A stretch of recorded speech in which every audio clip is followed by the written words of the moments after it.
Good morning, dear student. Uh, I hope you are all fine and doing good in your home. Lockdown चल ही रहा है almost. Opening तो हुआ है, हम लोग भी जा रहे हैं 2 दिन के लिए। लेकिन अभी पढ़ाई की काम बहुत दिनों से मैं सोचा कि यूट्यूब के माध्यम से वीडियो अपलोड नहीं किया हूँ, तो सोच रहा हूँ आज मैं सोचा कि एक बना लूँ। ये क्लास 9 के लिए है।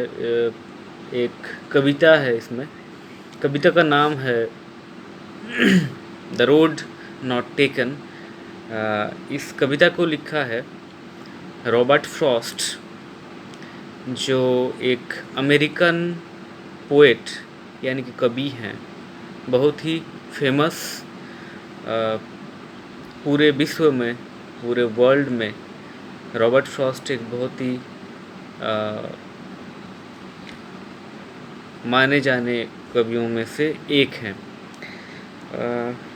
रॉबर्ट फ्रॉस्ट, क्योंकि इंडिया में ये पढ़ाई चल रही है, हम लोग के स्कूल इंडिया में, हम लोग का देश इंडिया है, फिर भी वी कैन अंडरस्टैंड दैट एक अमेरिकन कवि के कविता को अपने सिलेबस में जगह दी गई है। मतलब ये कविता एक बहुत ही फेमस है, बहुत ही पॉपुलर या लोकप्रिय भी है। ठीक है, ओके। सो इस कविता को शुरू करने के पहले मैं कुछ डिफरेंस बताना चाहूँगा। डिफरेंस है एक कविता और नोवेल के बीच में, कविता और कहानी के बीच में एक डिफरेंस क्या है। ठीक है, हम लोग तो इतना जानते हैं कि इसका जो स्ट्रक्चर है, जैसे हम लोग सभी टेंस का स्ट्रक्चर जानते हैं या फिर सेंटेंस का स्ट्रक्चर पढ़ के आए हैं क्लास 8 से। अब हम लोग स्ट्रक्चर मतलब जानते हैं कि कोई भी चीज़, कोई भी कहानी हो, कविता हो, उसका स्ट्रक्चर मतलब होता है कि उसका गठन क्या है, वो किस तरह से लिखा गया है, देखने में कैसा है। देखने में कैसा है मतलब गोरा या काला का बात नहीं है यहाँ पे। एक्चुअली हमें बात है कि इसमें जो लाइन्स हैं, कविता में लाइन्स कैसा रहता है, एक लाइन रहता है, और एक लाइन का पूरा लाइन, जैसे कॉपी में हम लोग लिखते हैं, पूरा लाइन शुरू से लेके आखिरी तक ख़त्म नहीं होता, बीच में रहता है। कुछ कुछ कविता का लाइन लंबा भी होता है, कुछ कुछ कविता का लाइन मिडिल साइज का भी होता है। ठीक है, जैसे इतना बड़ा पेज है, तो अगर यहाँ से शुरू होगा तो यहाँ तक भी हो सकता है, या फिर यहाँ तक भी हो सकता है। लेकिन ये जो अगर पेज है तो यहाँ से लेके यहाँ तक होता नहीं है। ओके, कविता का यही एक मज़ा है। लेकिन उस लाइन के अंदर जो जो शब्द हम लोग देखेंगे उस कविता में, सभी शब्द का एक बहुत ही महत्वपूर्ण, बहुत ही इम्पॉर्टेंट मीनिंग रहता है। और सबसे बड़ी बात है, एक शब्द का मीनिंग एक से अधिक होता है। ज़्यादातर एक शब्द का मीनिंग एक से अधिक, 2 भी हो सकता है, 3 भी हो सकता है।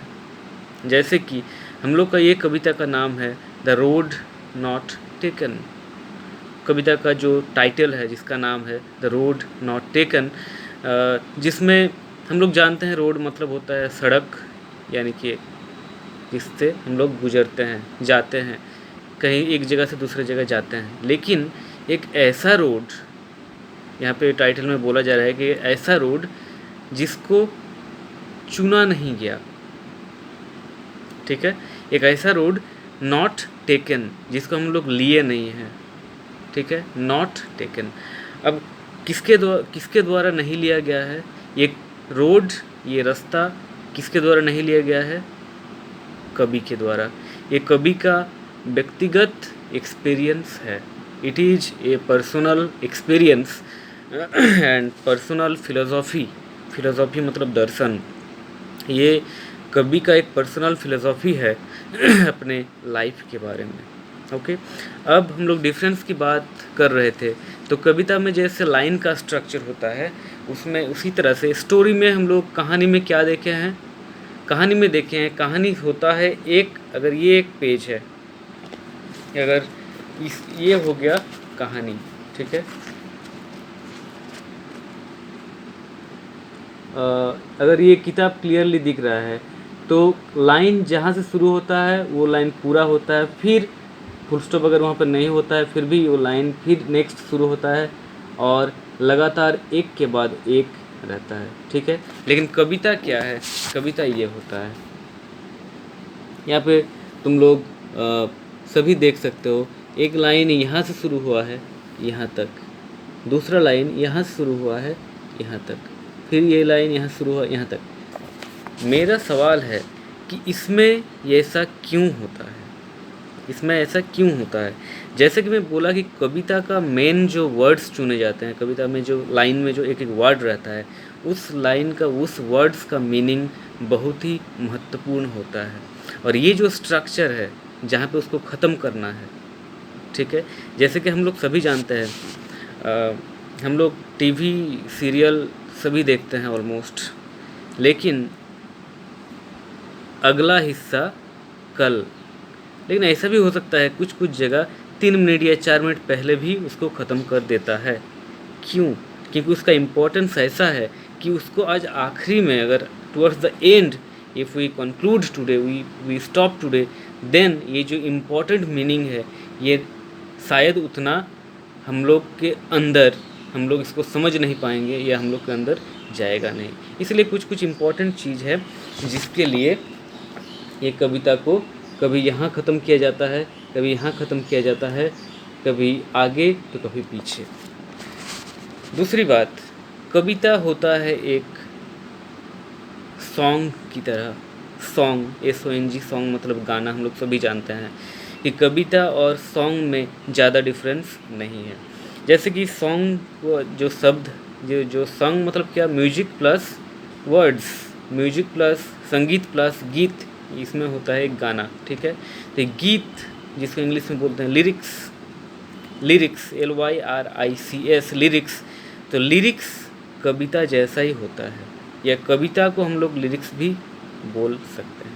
ओके, सो बहुत तरह का स्ट्रक्चर रहता है इसमें, स्ट्रक्चर का मीनिंग रहता है जिसके लिए हम लोग कहानी या उपन्यास की तरह इसको एक जगह से एक लाइन से शुरू नहीं करते हैं, एक के बाद एक इसको पूरा नहीं करते हैं इस तरह से। एक यहाँ से शुरू होता है तो यहाँ भी ख़त्म हो सकता है, 3 लाइन का भी, 3 शब्द का भी लाइन एक हो सकता है। ओके, जैसे कि हम लोग क्लास 8 छोड़ के अभी भी आए हैं, कुछ चीज़ लिटरेचर के बारे में मैं पहले ही क्लासरूम में ऑलरेडी बोल चुका हूँ। अब हमको देखना है कि लिटरेचर क्या है। इसको मैं 2-3 लाइन में मैं इसको कंक्लूड करना चाहूँगा कि साहित्य क्या है। साहित्य के जिसमें इंग्लिश हो गया, हिंदी हो गया, संथाली, खोरठा, बंगाली, ये सब एक भाषा है, यानी कि साहित्य है।